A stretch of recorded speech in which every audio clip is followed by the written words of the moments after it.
Hi there, I'm Amber, the Assistant Director for Freshman Admissions at Saginaw Valley State University.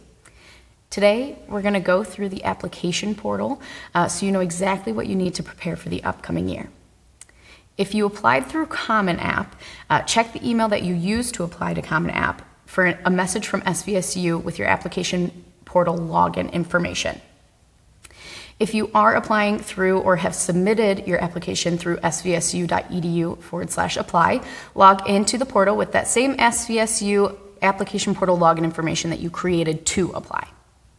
The portal is a space where you can refer back to for updates on your application as well as your next steps once your admissions decision has been released. Now that we're in the portal, the navigation bar at the top allows you to jump to any section that you may need. Looking down further onto the actual portal, you can view your decision letter for any external scholarships that you might be getting or any other reason. Respond to your offer of admissions allows us to know where you're at in the process, and you can kind of keep us updated if you are ready to commit to the university, if you need a little bit more time, or if you want to withdraw your application. You can go back and update this at any time. Update my application. This is where you can actually go in, update your major if that's changed, your start term, or any other details that you may want to update on your application. Right here, you'll see Meet Your Representative, and so every single student is assigned a representative to ask any questions along the way. So you can always email, call, text to ask any questions or set up an appointment. Scrolling down, once your admissions decision has been released and you've been admitted to the university, your next steps are going to populate. And so this is where you're going to go to actually complete the process for admissions. And a lot of this stuff you can do without being committed to the university.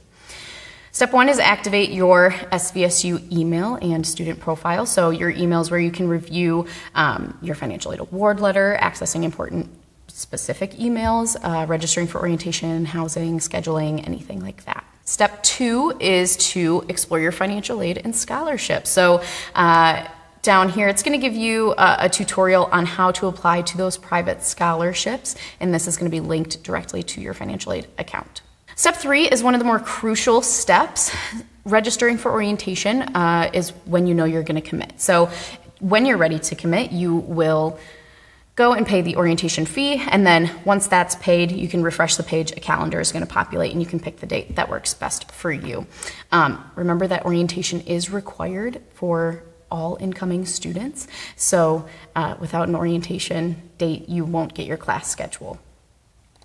And then step four is signing up for housing contract and meal plans. This is optional. It is not required for students to live on campus, but a lot of our students choose to. If you are thinking that you want to live on campus, fill out a contract as soon as they open up, as soon as you can, if you're ready to commit to the university and you want to live on campus. Our number one housing is first come, first serve, and tends to fill up quickly. Further down, you can just see more of those checklist items. So if we're missing any information like your high school transcripts, SAT scores, AP scores, anything else that you want to send in, that's listed here.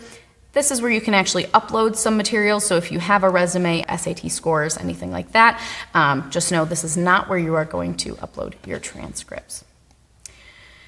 Update your information. If your email address changes, mobile number changes, or if you haven't submitted your social security number yet, you can put that all in here. Remember, your social security number is where we link your FAFSA. That's how we link your FAFSA. So if you do plan on getting any financial aid, make sure we have that as well. Some frequently asked questions that you can always run by your admissions rep if you have any questions.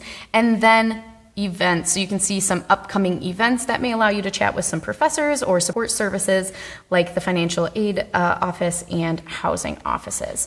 As always, visiting is the number one way to figure out if you can see yourself on a college campus. So schedule a tour with us to get a feel for the university and ask any burning questions. We can't wait to see you on campus. Let's soar together.